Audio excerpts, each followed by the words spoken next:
Assalamualaikum warahmatullahi wabarakatuh. Perkenalkan, kami dari mahasiswa Universitas Negeri Gorontalo, Fakultas Olahraga dan Kesehatan, jurusan Kesehatan Masyarakat atau Public Health. Di sini kami memenuhi tugas mata kuliah Komunikasi Kesehatan. Perkenalkan, kami dari kelompok 3. Saya sendiri Dela Puspita Palewai. Saya Sulistia Muhammad. Saya Cinta Wifatika Sarduda. Saya Siti Rahmatia Balango. Saya Rahmadina M. Nasir. Saya Asmi Kaharu. Dan saya Surya Sita Salihi. Sekian dan terima kasih, itulah perkenalan dari kelompok kami. Wassalamualaikum warahmatullahi wabarakatuh. Bye-bye.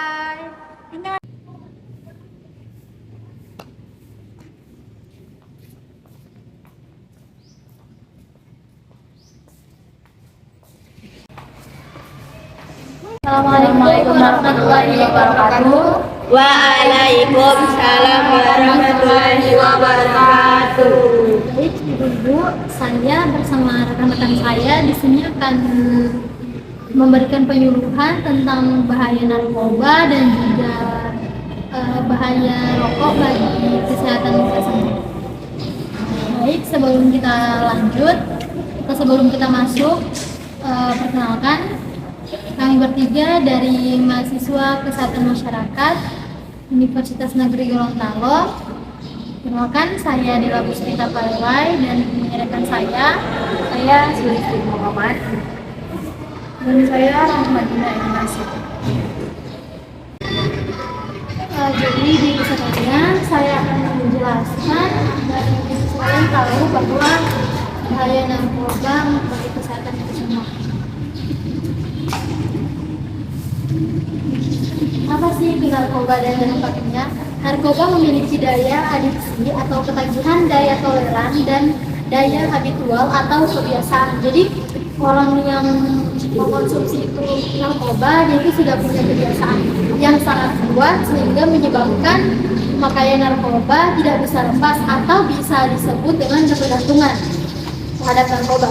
Saraf akan terganggu sehingga mengakibatkan kejang-kejang, halusinasi, gangguan kesadaran, dan juga kerusakan syaraf. Apa saja bahaya narkoba bagi kesehatan? Pasti ibu sekalian bertanda-tanya, apa sih bahaya narkoba? Sampai-sampai narkoba itu dilarang. Jadi dampak langsung penyalahgunaan narkoba terhadap tubuh manusia berupa gangguan pada jantung yang mengakibatkan infeksi akut otot, jantung, dan gangguan peredaran darah, dehidrasi yang membuat tubuh mengalami kejang-kejang, halusinasi, perilaku agresif, dan rasa sesak bagian dada, hemoprosik, pernafasan tidak akan bekerja. Jadi itu adalah bahaya narkoba bagi kesehatan tubuh kita. Lanjut, apa penyebab penyalahgunaan narkoba? Jadi di sini selain rasa ingin tahu yang tinggi dan gangguan mental, faktor lain yang dapat memicu seseorang menyalahgunakan narkoba adalah memiliki teman yang juga pecandu narkoba, yaitu dia itu kayak terpengaruh oleh teman-temannya ya. Kemudian mengalami masalah ekonomi. Jadi orang itu di saat mengalami masalah ekonomi bisa juga stres dan dia menggunakan narkoba. Pernah mengalami kekerasan fisik. Ya ini biasa disebut dengan stres ya, atau tertekan, emosi, dan juga seksual. Apa bahaya narkoba bagi kesehatan dan generasi muda? Mungkin ibu-ibu ini sudah tidak bisa disebut dengan generasi muda, tapi anak-anak dan cucu-cucu sekalian bisa disebut dengan generasi muda. Saya beserta teman-teman saya juga generasi muda. Itu saya dan teman-teman saya harus memberikan penyuluhan ini agar ibu-ibu bisa paham dan memberikan penjelasan mengenai ini kepada anak-anak sekalian. Selain rasa ingin tahu yang tinggi dan gangguan mental, faktor lain yang dapat memicu seseorang menyalahgunakan narkoba adalah memiliki teman yang juga pecandu. Tadi saya sudah jelaskan. Kemudian jenis-jenis narkoba ini ada yang pertama itu ganja. Ibu tahu kan sekalian apa itu ganja? Kedua, heroin. Yang ketiga, kokain. Yang keempat, morfin. Yang kelima, opium. Sebelum saya lanjut, berhubung di depan kantor ini ada konser, jadi agak ribut ya. Mungkin saya peserta ibu terganggu. Tapi ibu bisa dengar suara saya dengan jelas? Bisa. Oke, lanjut.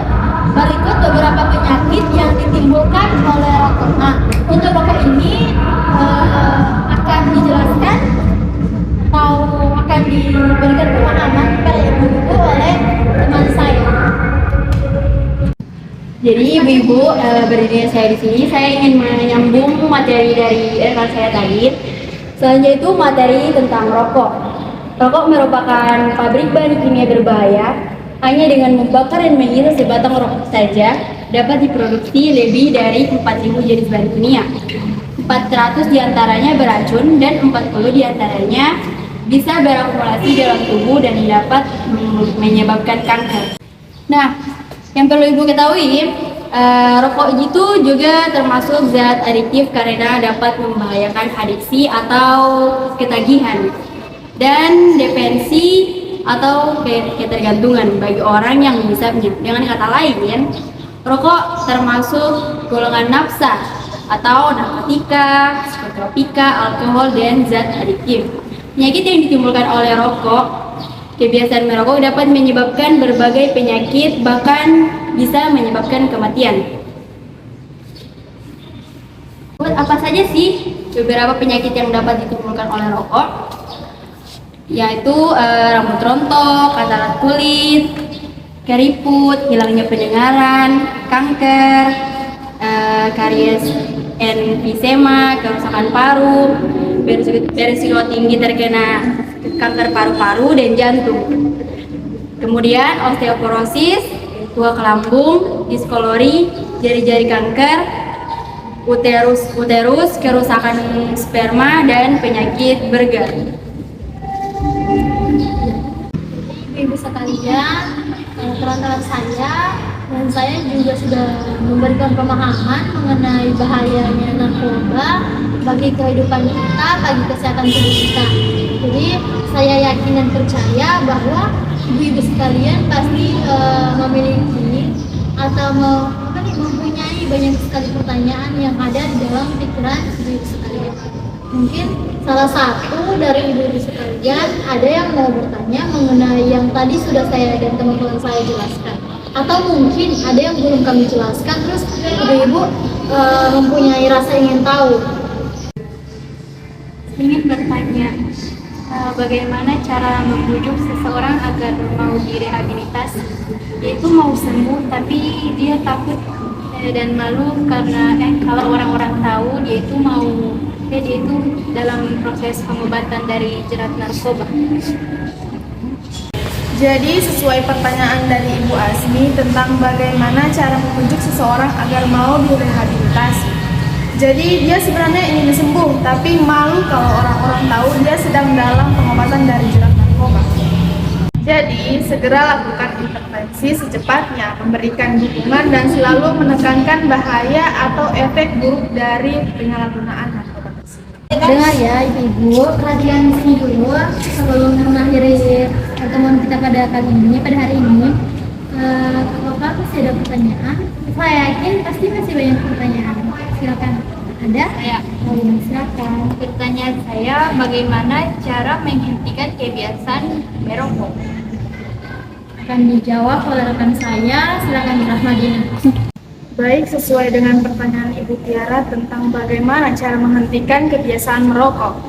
Agar terhindar dari kebiasaan merokok, maka sepatutnya kita menanamkan keyakinan yang kuat bahwa kebiasaan merokok tidak akan pernah menguntungkan bagi diri sendiri dan orang lain. Untuk tetap mengatakan tidak pada rokok, cara menguranginya yaitu cara dilakukan dengan mengurangi jumlah batang rokok yang Anda hisap setiap merokok. Dalam satu hari, setiap kali merokok, bisa dikurangi jumlah rokok yang ada dihisap. Mulai dari hitungannya yang 1 batang, 2 batang, hingga separuh dari jatah rokok Anda setiap hari. Atau bahkan mengurangi sepenuhnya. Baik, bisa dipahami, Bu? Baik ibu sekalian, mungkin sudah jam 12 siang, pasti ibu panas. Pula penyuluhan bahaya narkoba dari kami bertiga dengan teman saya 2 orang ini, kiranya ibu sekalian bisa mengamalkan, ini bisa jadikan pengetahuan dan mungkin bisa dipahami lagi, bisa diamalkan dalam kehidupan sehari-hari. Baik, Ibu, terima kasih banyak. Semoga kita semua bisa bertemu lagi kembali di lain waktu. Saya dan dengan 2 orang saya ini kami tundur diri. Wabillahi taufiq wal hidayah. Wassalamualaikum warahmatullahi wabarakatuh. Waalaikumsalam warahmatullahi wabarakatuh.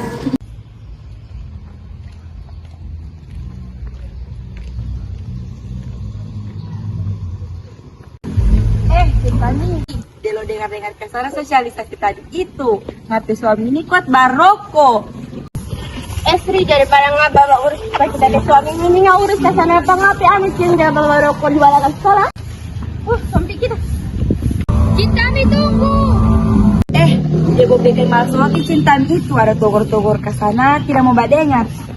Sri, kalau pikir-pikir kesana kan ada bilang, sudah sompi kita.